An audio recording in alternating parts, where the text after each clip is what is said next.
guapo això, Però això és nou o està restaurat? Això es va... El gas comença, aquelles voltes, era el que era la fàbrica del gas. Això és una parida de l'arquitecte que per mi va desfigurar una mica la fàbrica del gas. Aquest museu, jo sempre he dit una cosa, i ho va dir un arquitecte del Generat a l'època, és una catedral sense façana. Això està bé, no? Aquesta idea de per exemple, ara m'ho veurem, però de que diferents pobles de la comarca anem edificant una identitat a partir de coses pròpies, no? Per alguna cosa, l'estampació aquí, la ceràmica argentona... Aquesta senyora qui és? Es carrega així d'entrada com es fa... Aquesta senyora es mira bastant, però no acostuma... És una mica perquè veiem el model de la roba, d'estampat. Sí, ens vol orientar de cada museu. Això és el bac.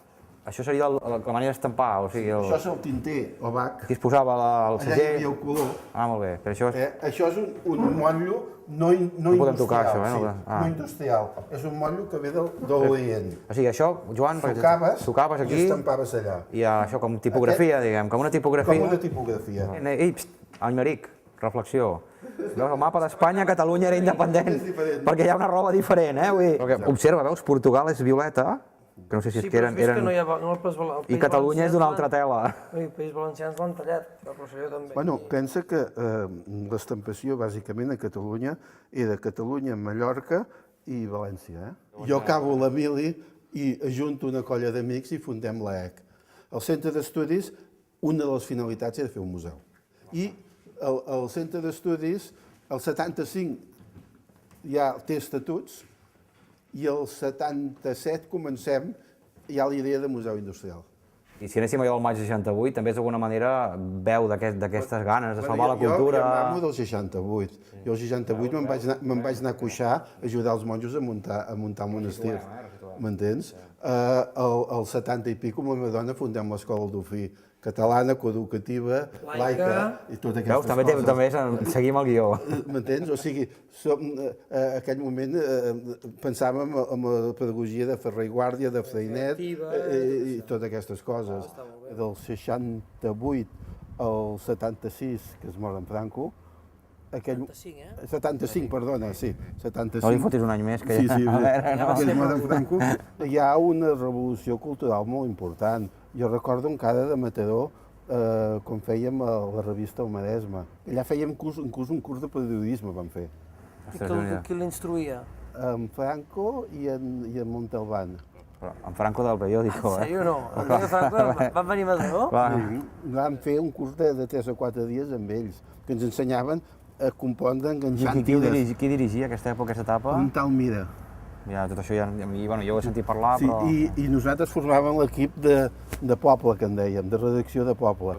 I les notícies d'aquí, moltes, la meva està firmada com a Joan i res més. Si això és Maresme, en aquest moment sí que hi ha una voluntat de fer comarca, no? De fer comarca. M'estàs parlant de quin any, perdona, més o menys, l'any... Això al voltant dels 70, sí, el 70 devia ser. Sí, quan encara amb el dictador viu, i llavors aquí, diguem que la gent que éreu dels pobles anàveu contribuint a aquesta publicació per vertebrar... Sí, formàvem equips de poble i enviàvem el que passava al poble. Abans de la democràcia es crea el Consell Arqueològic Històric del Maresme, que ens reuníem Mataró, Premià, Alella, Masnou, tota la gent que fèiem arqueologia.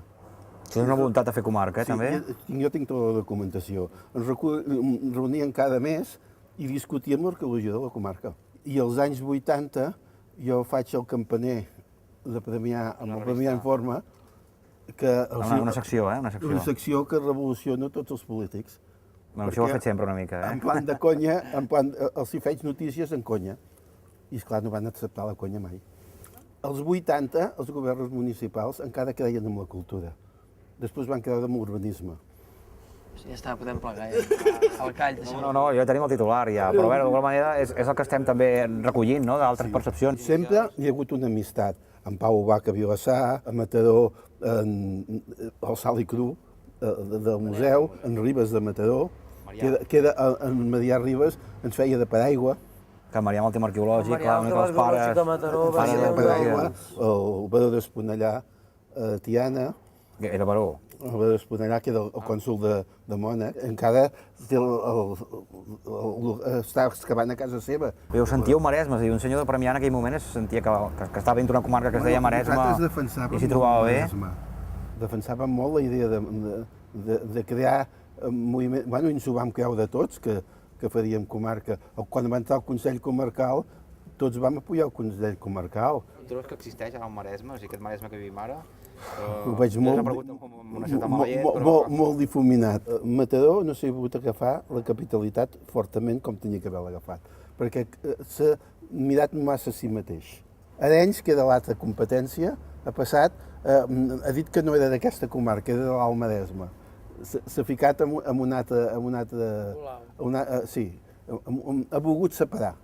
Cada un ha treballat pel seu cantó, no han utilitzat les unions per posar en comú cultures.